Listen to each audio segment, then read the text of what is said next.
For Leopard by Visconti. I'm a big fan of Visconti. I've seen a vast majority of his features and I've liked everything that I have seen.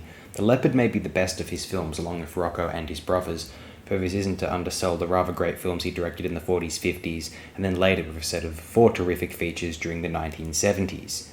One of the best of the Italian directors, the only ones I prefer are Fellini, Antonioni, Rossellini, Pasolini, Bava, Argento, and maybe Franco Piavoli.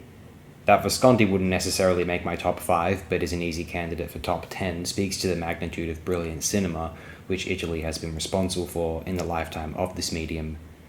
Cinematographer Giuseppe Rotano also shot White Nights, Rocco and His Brothers, and The Stranger for Visconti, as well as other features such as 1959's On the Beach, Yesterday, Today and Tomorrow for De Sica, that John Huston Bible movie, Fellini's Satyricon, and City of Women, as well as his segment for 1968's Spirits of the Dead, Hellman's China 9, Liberty 37, Bob Fosse's All That Jazz, Fred Zinnemann's 5 Days, 1 Summer, 1985's The Assisi Underground, and Argento's The Stendhal Syndrome.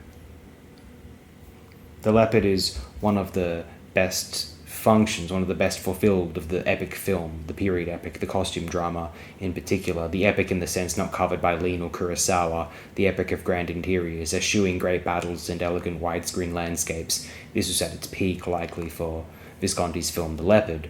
This was listed as one of Martin Scorsese's 12 favourite films, along with Orson Welles' Citizen Kane, Roberto Rossellini's Paisan, Michael Powell and Emmerich Pressburger's The Red Shoes, Jean Renoir's The River, Kenji Mizoguchi's Yugetsu Monogatari, John Ford's The Searchers, Andre Vida's Ashes and Diamonds, Alfred Hitchcock's Vertigo, Francesco Rossi's Salvatore Giuliano, Federico Fellini's 8.5, and Stanley Kubrick's 2001: A Space Odyssey.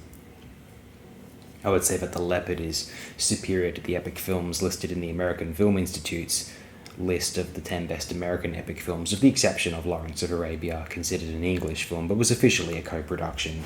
The Leopard was one of a number of really impressive film epics released during the 60s, including, in chronological order, Abel Gance's The Battle of Austerlitz, Stanley Kubrick's Spartacus, Anthony Mann's El Cid, Rudolph Matt's The 300 Spartans, David Lean's Lawrence of Arabia, Anthony Mann's The Fall of the Roman Empire, Peter Glenville's Beckett, Sergei Bondarchuk's War and Peace, Rene Clement's Paris Burning, Andrei Tarkovsky's Andrei Rublev, František Vlasel's Marketa Lazarova, the first film which Noel Oakeshott claimed to me was his favourite film, or Tony Richardson's The Charge of the Light Brigade. I'm yet to see some films like Aicho, Kudos, 11 Samurai, and Zoltan Vakoni's Stars of Iga, which may also very well fall into this bracket. I can admire the accomplishments as film productions of features like Otto Preminger's Exodus or Cy Endfield's Zulu, although they put me off in many respects, even if I won't deny the purely clinical cinematic merits of both features. Other films from 1963 on par with The Leopard, 8.5, Contempt, maybe High and Low. I kind of want to say Jason and the Argonauts, but maybe not quite. Same thing with Hitchcock's The Birds.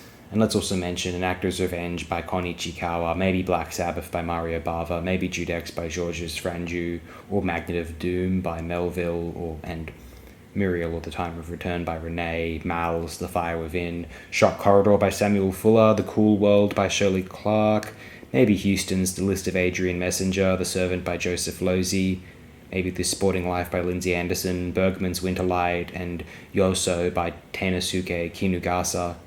Yeah, let's close it here. Some stellar screen caps, we'll probably all agree.